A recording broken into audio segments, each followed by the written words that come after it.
No ano 1526, alguns pastores anabatistas valdenses começaram a se aproximar de protestantes.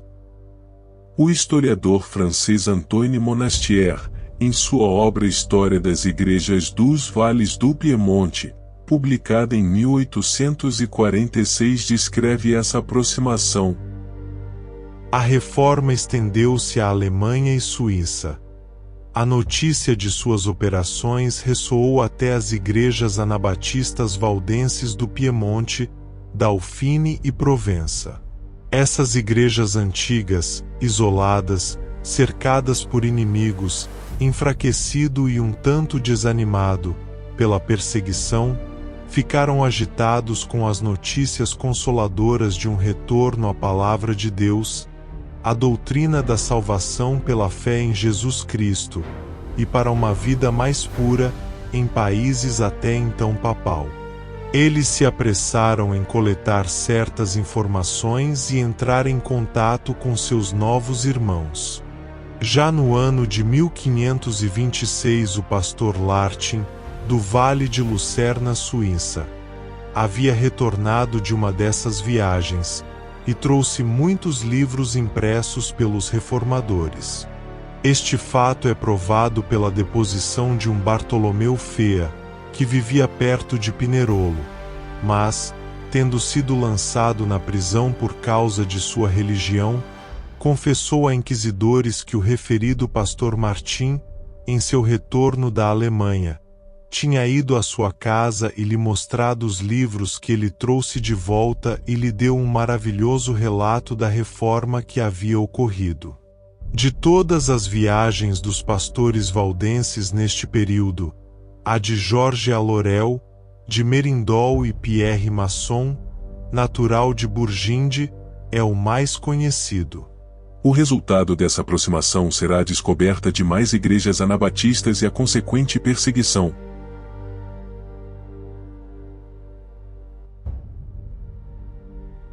Em 1526, o intelectual católico Hans Denk se tornou anabatista.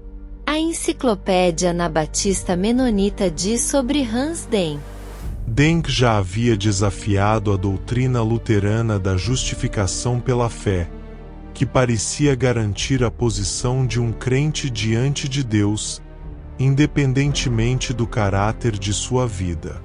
O conselho da cidade exigiu uma confissão de fé de Denk, que ele apresentou em duas parcelas, a primeira em 14 de janeiro de 1525, 2 semanas após o julgamento, e a segunda na semana seguinte. No primeiro, ele fez a seguinte confissão: Eu, Johann Denk, confesso que, no que diz respeito à minha natureza hereditária, sou uma pobre alma, sujeita a todas as doenças do corpo e do espírito. Por um tempo eu me orgulhei de ter fé, mas finalmente me convenci de que era uma fé falsa, porque esta fé não venceu minha pobreza espiritual, minha inclinação para o pecado, minhas fraquezas e minhas doenças. Pelo contrário, quanto mais eu me polia e adornava quando tinha tal fé nominal, mais severa se tornava a minha doença espiritual. O batismo interior é aquele que significa onde se diz: quem crer e for batizado será salvo. A magistratura de Nuremberg emitiu seu veredicto sobre Denk em 25 de janeiro de 1525.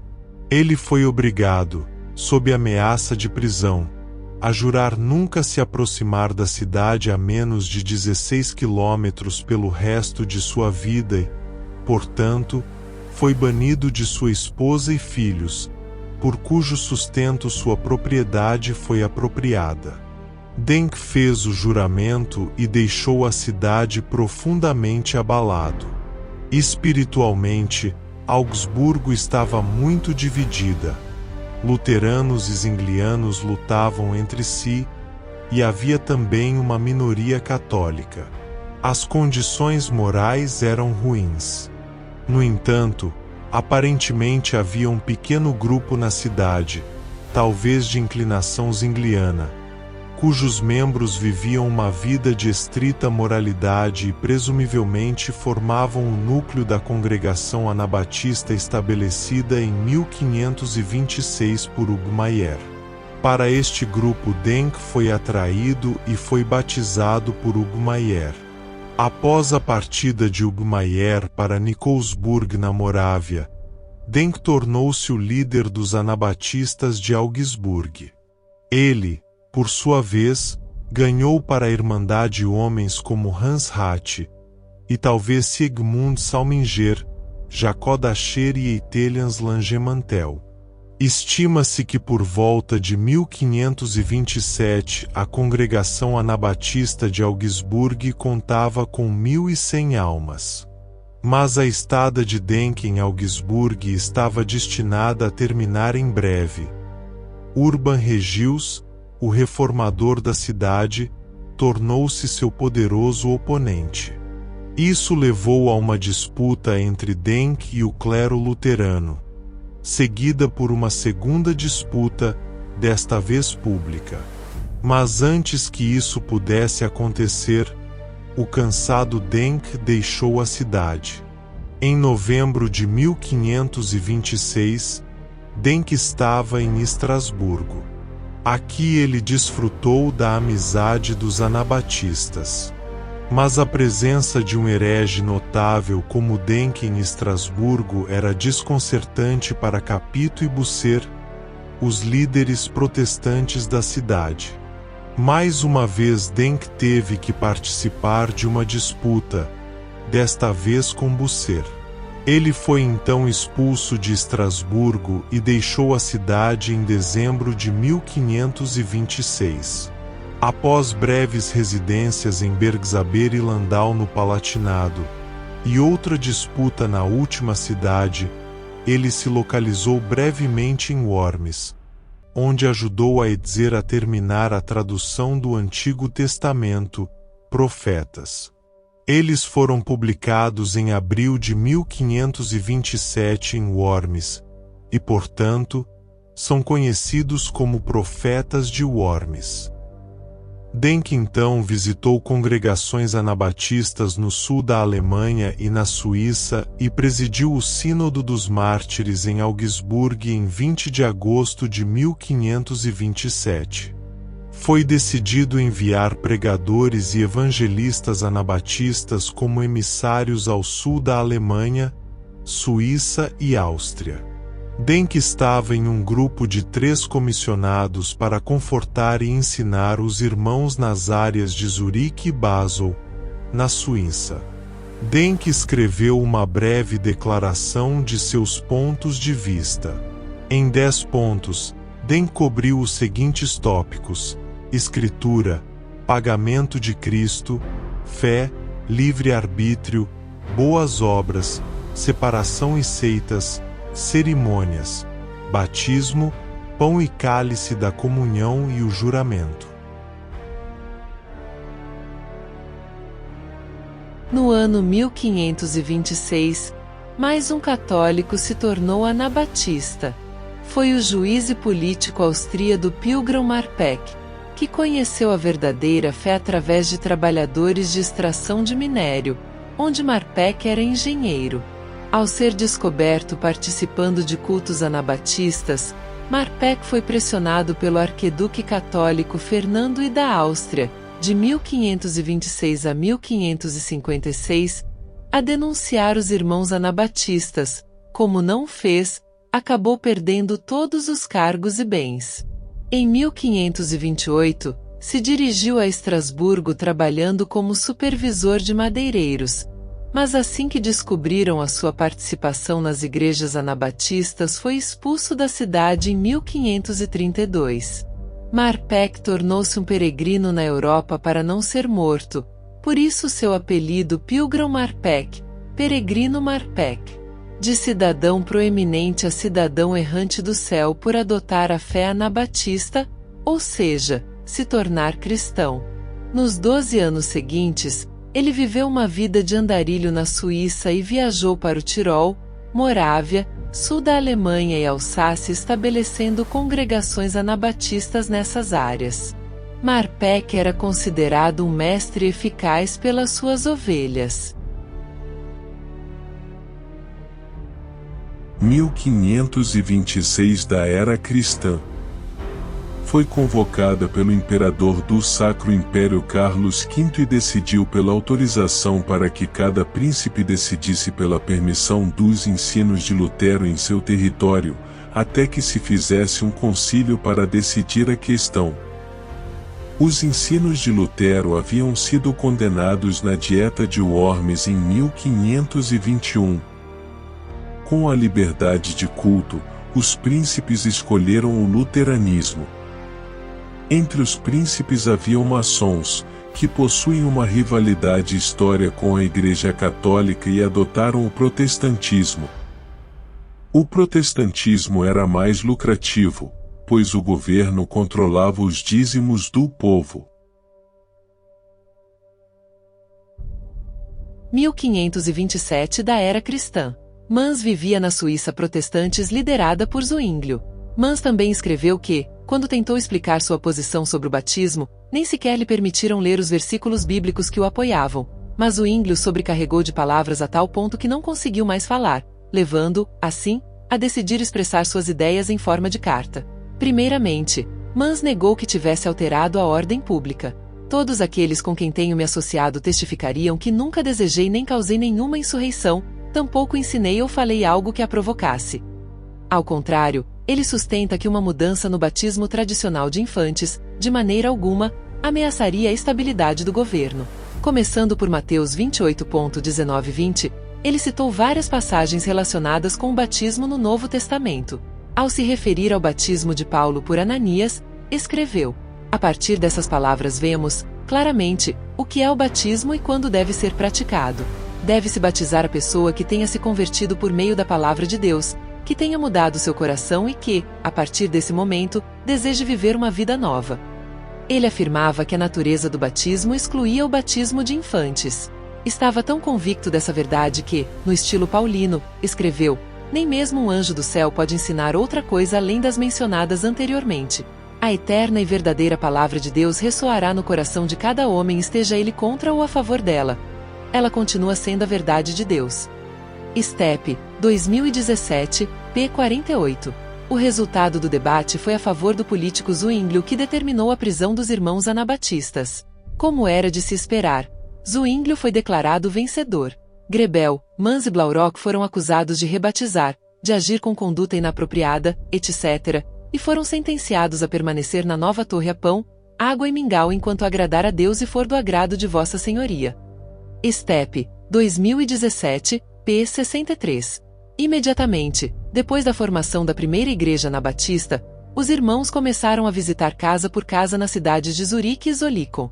Em 5 de janeiro de 1527 ele foi sentenciado à morte, porque contrário à lei e aos costumes, havia se envolvido no anabatismo, porque confessou ter dito que queria reunir os que queriam aceitar e seguir a Cristo, e se unir por meio do batismo, de maneira que ele e seus seguidores se separaram da Igreja Católica cristã e estavam a ponto de levantar e organizar uma seita própria, porque ele havia condenado a pena de morte, já que tal doutrina é prejudicial para o uso unificado de toda a cristandade, conduz ao delito, à insurreição e à sedição contra o governo. Mans deve ser entregue ao carrasco. Quem amarrará suas mãos, o colocará num barco e o levará à cabana mais distante, onde o prisioneiro terá seus joelhos colocados entre as mãos amarradas, passará um pau entre seus joelhos dobrados e as mãos amarradas, nessa posição o lançará na água para que pereça.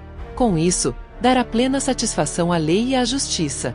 Suas propriedades também serão confiscadas pelas vossas senhorias. O protestantismo de Zwinglio manteve a violência dos católicos e dos luteranos. Mans, segundo ditava a sentença, foi levado da prisão Welenberg, passando em frente ao mercado de peixes em direção ao barco. Ao longo do caminho, ele testemunhava aos membros da procissão lúgubre e aos que estavam em pé na beira do rio Limar, louvando a Deus, porque apesar de ser um pecador, morreria pela verdade. Além disso, declarou que o batismo de crente era o verdadeiro segundo a palavra de Deus e segundo os ensinos de Cristo. A voz de sua mãe podia ser ouvida no meio da multidão silenciosa e do bater do rio de águas rápidas. Ela lhe suplicava que permanecesse fiel a Cristo naquele momento de prova. Depois que a sentença foi pronunciada, Mans foi colocado num barco bem debaixo do Hatraus, que o levou rio abaixo a uma cabana pesqueira ancorada no meio do limar. Enquanto amarravam suas mãos e pernas, ele cantou em voz alta: Imanus tuas, domine, comendo spiritum meum, em tuas mãos, ó Senhor, encomendo meu espírito. SL 31.5. Apenas o amor de Deus por meio de Cristo terá valor e perdurará. Mas a vanglória, o insulto e a ameaça fracassarão. Só a caridade é agradável a Deus. Aquele que não pode mostrar caridade não tem parte com Deus. O amor puro de Cristo afasta o inimigo. É necessário que aquele que quiser ser herdeiro de Cristo pratique a misericórdia, assim como o Pai que está no céu é misericordioso. Cristo não aborreceu nenhum homem. Seus verdadeiros discípulos estão igualmente isentos do ódio, seguindo dessa maneira a Cristo pelo caminho reto assim como ele o fez. Agora concluirei minha lembrança. Por meio da presente, declaro que estou decidido a seguir Cristo e depositar toda a minha confiança naquele que conhece cada uma das minhas aflições e é poderoso para me livrar. Amém. Step, 2017, p. 50. Feliz Mens foi condenado por afirmar que possuía dons espirituais. Quando Félix Mans foi condenado à morte como herege pelas autoridades uriquenhas em 5 de janeiro de 1527, foi acusado de fingimento no que se refere a ter recebido, enquanto esteve na prisão, a revelação de algumas epístolas de Paulo como se elas estivessem diante dos seus olhos. A corte considerou que essa era uma prova de que Mans receberá revelações com a mesma autoridade da Escritura. Como pena, ele foi jogado ao rio Limat no mesmo dia. Riat, 2018, p. 76. No ano 1527, 10 anos após o protesto de Lutero, crescia o questionamento das doutrinas católicas e também da doutrina luterana.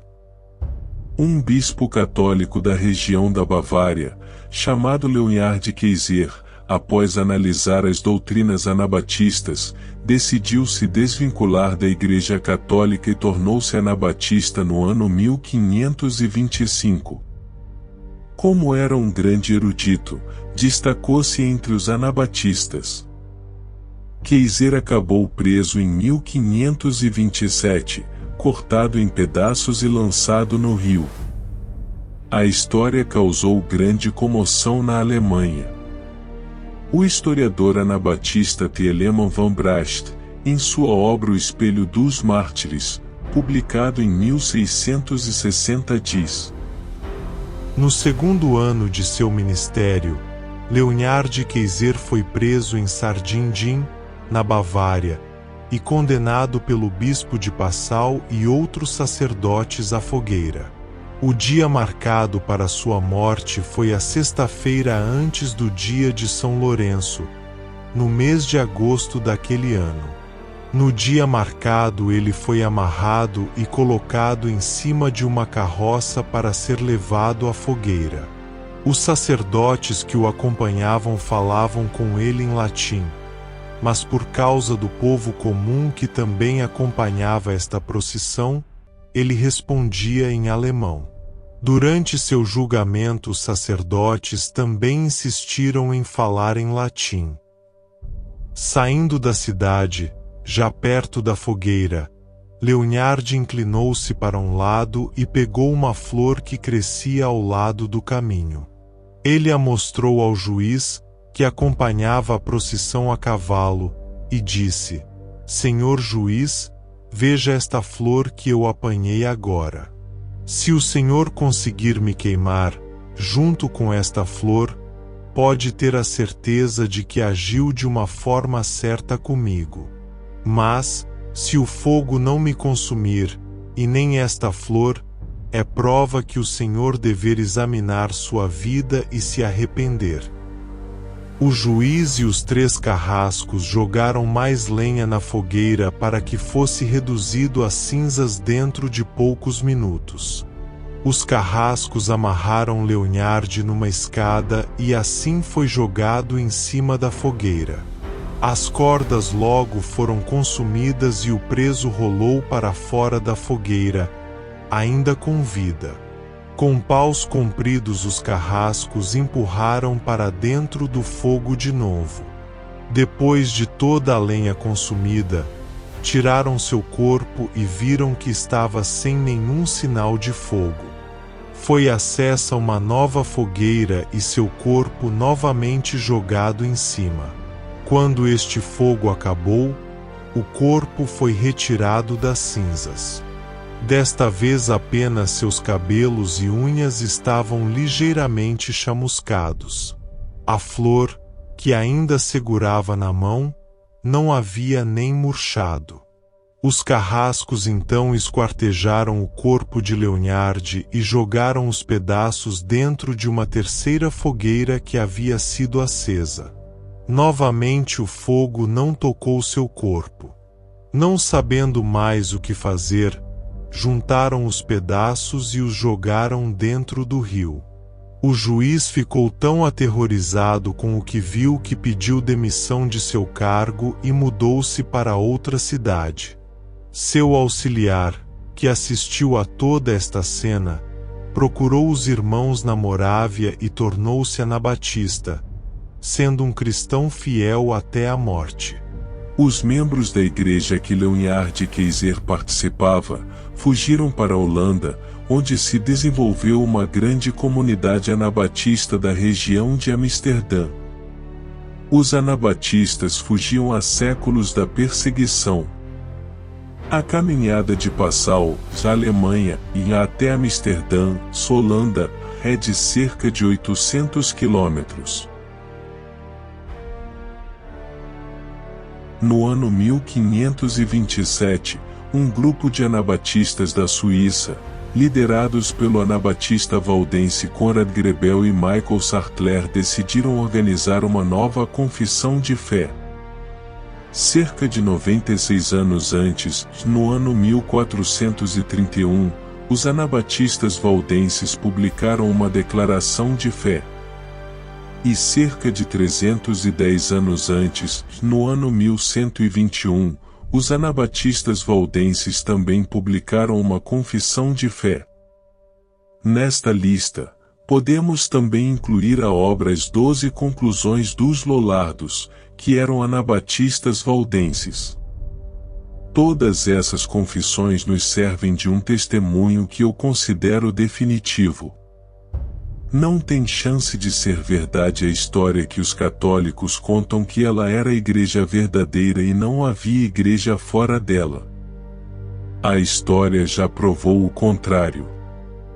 Essa confissão de fé foi organizada por um ex-padre, grande intelectual chamado Michel Sattler. Ele havia abandonado a batina 4 anos antes, de 1523, e imediatamente se destacou entre os anabatistas. Sattler havia debatido fraternalmente com diversos reformadores. Sattler trabalhou com o conhecido pastor anabatista William Helbling. Em 1527, Sattler liderou a Conferência Anabatista de Seleitein, que defende o batismo de adulto, Santa Ceia servindo pão e vinho para todos os batizados, separação entre a Igreja e o Estado, entre outros ensinos. O documento também alertava para se afastar dos católicos e dos protestantes. Nos afastar da Babilônia e do Egito terreno para que não sejamos participantes da dor e do sofrimento que o Senhor infligirá neles. Disso devemos aprender que tudo que não é unido com nosso Deus e Cristo forçosamente é uma abominação que precisamos evitar e do qual temos que fugir. Isto significa todas as obras de católicos e protestantes, cultos, reuniões e presença na igreja, casas de bebidas, assuntos cívicos, juramentos feitos na incredulidade e outras coisas semelhantes que são altamente estimadas pelo mundo e no entanto são praticadas em uma contradição total ao mandamento de Deus, de acordo com a injustiça que há no mundo. Precisamos nos manter separados de todas estas coisas e não ter nenhuma participação, pois não são nada a não ser abominação, sendo o motivo porque somos odiados por servirmos a Cristo Jesus, o qual nos libertou da escravidão da carne e nos adequou ao serviço de Deus através do Espírito que Ele nos deu. O documento também rejeitava a teoria da guerra justa que as igrejas católica e protestante usavam contra as igrejas anabatistas. Portanto, sem dúvida ficaremos sem as armas não cristãs e diabólicas de força, tais como a espada, a armadura e coisas semelhantes, e seu uso em favor dos amigos ou contra os nossos inimigos. Pela virtude da palavra de Cristo, não resistais àquele que é mau. Em setembro de 1527, Zwinglio emitiu decreto contra todos os anabatistas da Suíça. Sabemos se tratar de milhares, pois os vales da Suíça, onde viviam os anabatistas valdenses, fazia parte do grande esconderijo das igrejas anabatistas, que ali sobreviviam há cerca de 1000 anos. Desde Pastor Joviano, que próximo do ano 393, fugiu com a sua igreja para os Alpes suíços, que haviam anabatistas em grande quantidade nessa região. O blog Doutrina Batista, no artigo Os Batistas Gerais, Particulares e a Origem Anabatista, descreve o decreto. No início do século XVI, o nome de Batista já era dado aos anabatistas em algumas partes da Europa. O reformador Zwinglio e outras testemunhas da época, como Heinrich Bullinger, são bons exemplos disso. Na província protestante de Saint-Gall, um decreto datado de 09 de setembro de 1527, retirado da coletânea de manuscritos históricos de Johann Jacob Himmler, historiador alemão que era descendente de Josias Himmler, cantão de Zurique na época de Zwinglio, afirmava o seguinte: para que a perigosa, perversa, sediciosa e turbulenta seita dos batistas possa ser erradicada, nós decretamos: se alguém for suspeito de rebatismo, tal deve ser avisado pelo magistrado a deixar o território sob pena de punição designada. Todas as pessoas são obrigadas a denunciar os que são favoráveis ao rebatismo. Quem não cumprir esta ordem é passível de punição de acordo com a sentença do magistrado. Os que ensinam o rebatismo, pregadores dele e líderes de reuniões devem ser afogados. Os que já dantes foram soltos da prisão devem desistir de tais práticas. Os batistas estrangeiros serão expulsos, se retornarem devem ser afogados. A ninguém será permitido deixar a igreja zwinglinana e se abster da Santa Ceia. Os que fugirem de uma jurisdição a outra devem ser banidos ou extraditados mediante solicitação. Logo depois, em 1530, houve outro decreto, este testemunhado por Heinrich Bullinger, de 1504 a 1575, sucessor de Zwinglio na Igreja Suíça, o qual diz: todos que aderirem à falsa seita dos batistas e comparecerem às suas reuniões, devem sofrer os castigos mais severos. Líderes batistas, seus seguidores e os seus protetores devem ser afogados sem misericórdia. Aqueles que, no entanto, os ajudarem ou deixarem de denunciá-los ou de prendê-los devem ser punidos, tanto fisicamente quanto nos seus bens, como sujeitos injustos e infiéis.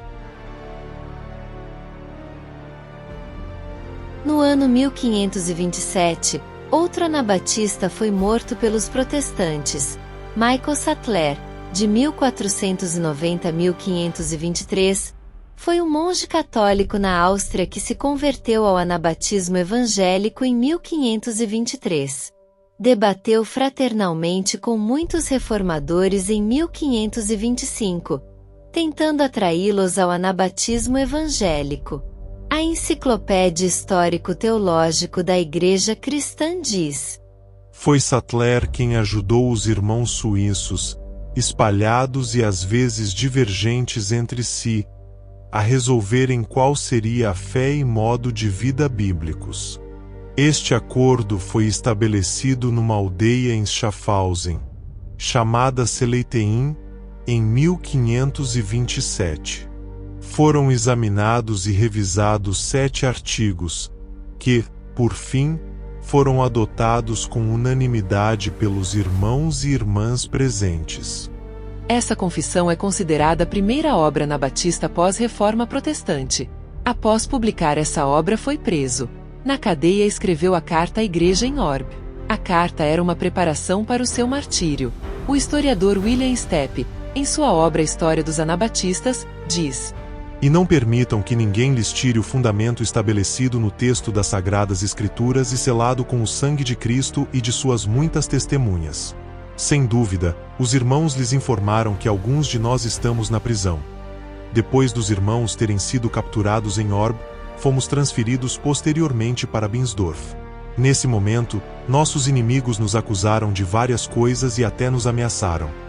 Primeiro, com a forca, e depois com a fogueira e a espada.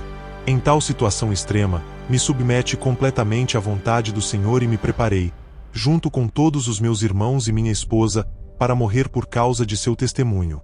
Portanto, considerei animá-los com essa exortação para que nos sigam na carreira de Deus, possam se consolar com ela e não esmoreçam debaixo da disciplina do Senhor. Em poucas palavras, amados irmãos e irmãs, esta carta será de despedida a todos vocês que amam a Deus em verdade e o seguem. Guardem-se dos falsos irmãos, pois o Senhor provavelmente me chamará para si mesmo. Então, tenham cuidado. Espero por meu Deus. Orem sem cessar por todos os presos. Deus esteja com todos vocês. Amém. As acusações contra Sattler foram assim redigidas.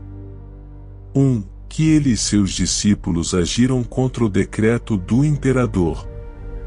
2. Ele ensinou, afirmou e acreditou que o corpo e o sangue de Cristo não estão presentes em seu sacramento. 3. Ele ensinou e acreditou que o batismo de infantes não promovia a salvação. 4. Eles rejeitaram o sacramento da unção. 5. Eles desprezaram e insultaram a Mãe de Deus e condenaram os santos. 6. Ele declarou que os homens não devem jurar perante um magistrado. 7. Ele começou um novo e desconhecido costume com relação à ceia do Senhor, pondo pão e vinho num prato, comendo e bebendo. Foi martirizado no mesmo ano. O seu martírio está registrado em um documento no livro dos mártires. A sentença dizia: Michael Sattler deve ser entregue ao carrasco. Este deve levá-lo à praça, e ali, lhe cortar a língua e, em seguida, deve amarrá-lo fortemente a um vagão e, com um alicate de ferro incandescente, arrancar 2 pedaços de seu corpo. Depois, enquanto o conduz ao local de execução, deverá arrancar-lhe mais 5 pedaços e então o queimará até reduzi-lo a pó como um arquiherege. A tortura, um prelúdio da execução, começou na área do mercado da cidade onde lhe cortaram um pedaço da língua. Pedaços de seu corpo foram arrancados 2 vezes com alicate incandescente. Então, amarraram-no a uma carroça. A caminho do local de execução, arrancaram-lhe mais 5 pedaços do seu corpo. Na área do mercado, e no lugar de execução, o inabalável Sattler, podendo ainda falar, orou pelos seus perseguidores. Após ter sido amarrado com cordas a uma escada e lançado ao fogo, ele exortou as pessoas, os juízes e o alcalde a se arrependerem e se converterem. Então, ele orou: Deus eterno, todo-poderoso, Tu és o caminho e a verdade. Pelo fato deles não terem conseguido provar meu erro, com Tua ajuda até hoje testificarei sobre a verdade e a selarei com meu sangue. Logo que as cordas que amarravam seus pulsos se queimaram, Sattler levantou os dedos indicadores de suas mãos dando o sinal prometido aos irmãos. A morte do mártir era suportável. Finalmente, A multidão ali reunida escutou de seus lábios queimados: Pai, em tuas mãos encomendo o meu espírito. 3 outros foram então executados. Depois que todas as tentativas de fazer a fiel esposa de Sattler se retratar falharam, ela foi afogada 8 dias mais tarde no rio Neckar. Steppe, 2017, p. 74. 5 tratados doutrinários foram atribuídos a Sattler. Os outros 3 tratados, sobre o divórcio, com relação aos maus superintendentes, e escutando os falsos profetas ou anticristos, atribuídos a Sattler, refletem a insistência anabatista na superioridade da revelação do Novo Testamento, e na necessidade de separar dos falsos profetas tanto católicos como protestantes. Podemos conceber que todos os 5 tratados podem ter sido escritos por Michael Sattler ou por alguém do círculo dele. Steppe, 2017, p. 66. Este foi um dos poucos registros de julgamento e morte dos anabatistas. Milhares de cristãos anabatistas foram mortos por católicos e protestantes e não temos sequer um registro. A execução de Michael Sattler foi marcante na história da Áustria. Sattler foi torturado e queimado na fogueira. Sua esposa e membros da congregação foram afogados. Era assim que os protestantes tratavam os cristãos.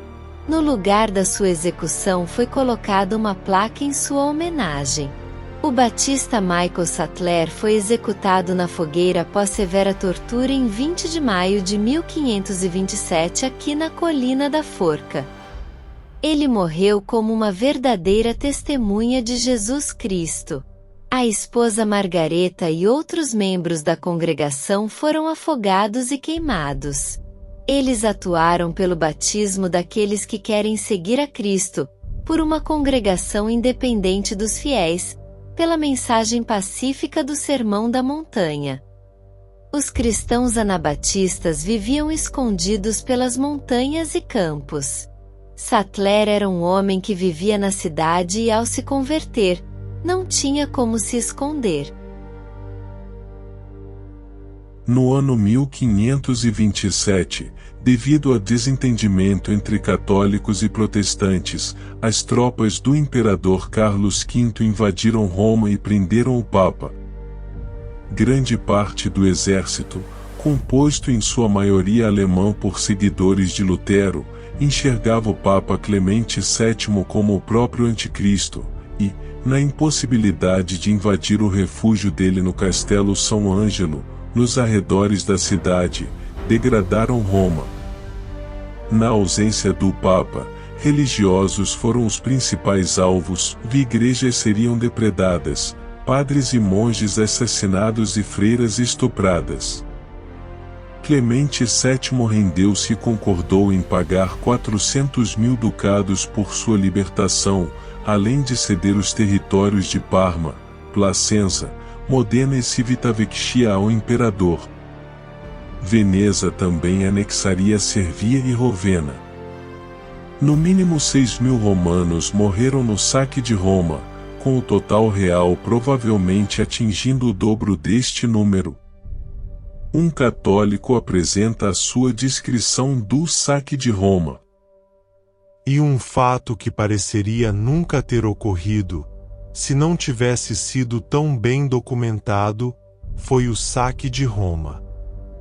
Até mesmo muitos católicos não sabem que tal fato aconteceu. O que foi o saque de Roma? O saque de Roma foi um dos episódios mais sangrentos do Renascimento. No dia 6 de maio de 1527, os membros das legiões luteranas do exército imperial de Carlos V promoveram um levante e tomaram de assalto a cidade de Roma. Cerca de 18.000 lansquenetes foram lançadas durante semanas contra a pior das repressões, ocasionando um rio de sangue costumeiramente esquecido pelos historiadores, que não lhe prestam a devida atenção. Um texto veneziano contemporâneo afirma sobre este saque que, o inferno não é nada quando comparado com a visão da Roma atual. Os soldados luteranos nomearam Lutero Papa de Roma. Dos 55.000 habitantes de Roma, sobreviveram apenas 19.000. Do resgate foi da ordem de 10 milhões de ducados, uma soma astronômica naquela época. Os palácios foram destruídos por tiros de canhões com os seus habitantes dentro. Os crânios dos apóstolos São João e Santo André serviram para os jogos esportivos das tropas. E o rio Tibre carregou centenas de cadáveres de religiosas, leigas e crianças violentadas, muitas com lanças incrustadas em seu sexo. E as igrejas, inclusive a Basílica de São Pedro, foram convertidas em estábulos e missas profanas com prostitutas divertiam a soldadesca. Gregóribo afirma a respeito: alguns soldados embriagados colocaram ornamentos sacerdotais em um asno e obrigaram a um sacerdote a conferir-lhe a comunhão. O pobre sacerdote engoliu a forma e seus algozes o mataram mediante terríveis tormentos. Conta o padre Mexia. Depois disso, sem diferenciar o sagrado e o profano, toda a cidade foi roubada e saqueada, inexistindo qualquer casa ou templo que não foi roubado ou algum homem que não foi preso e solto apenas após o resgate. E Erasmo de Roterdã escreve sobre este episódio: Roma não era apenas a fortaleza da religião cristã, a sustentadora dos espíritos nobres e o mais sereno refúgio das musas. Era também a mãe de todos os povos.